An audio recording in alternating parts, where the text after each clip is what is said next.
বরিশালে জমি সংক্রান্ত বিরোধকে কেন্দ্র করে সংগঠিত এক হামলায় মাহবুবুর হোসেন নামের এক ব্যক্তির মৃত্যু হয়েছে। মৃত্যুর সময় তার বয়স ছিল ২৮ বছর। হামলার পর কয়েকটি হাসপাতালে তিনি চিকিৎসাধীন থাকার পর আজ বুধবার সকাল 10:30টার দিকে ঢাকা মেডিকেল কলেজ হাসপাতালে শেষ নিঃশ্বাস ত্যাগ করেন। এ ঘটনায় এলাকায় উত্তেজনা ও শোকের পরিবেশ বিরাজ করছে। নিহত মাহবুবুর হোসেন সাদেকপুর গ্রামের বাসিন্দা দুলাল রাঠির ছেলে। তিনি পেশায় রাজমিস্ত্রি ছিলেন এবং স্থানীয়ভাবে পরিচিত একজন তরুণ ছিলেন। তার আকস্মিক মৃত্যুতে পরিবার, স্বজন ও এলাকাবাসীর মধ্যে গভীর শোক নেমে এসেছে।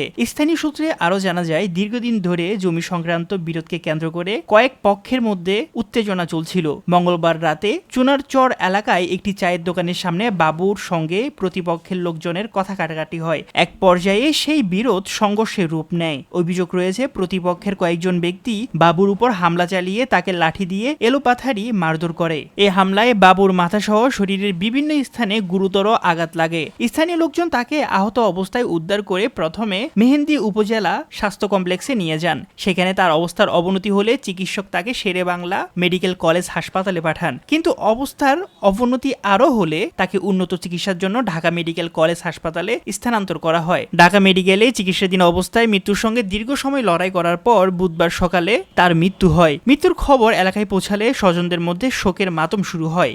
এদিকে এ ঘটনাটিকে নিয়ে বিভিন্ন মহলে বিভিন্ন বক্তব্য সামনে এসেছে। স্থানীয় এক ছাত্রলীগ নেতার দাবি, নিহত বাবু ছাত্রলীগের সক্রিয় কর্মী ছিল এবং আওয়ামী লীগের বিভিন্ন কর্মসূচিতে অংশগ্রহণ করতেন। তার অভিযোগ, রাজনৈতিক বিরোধের কারণেও এ হামলা হলেও হতে পারে।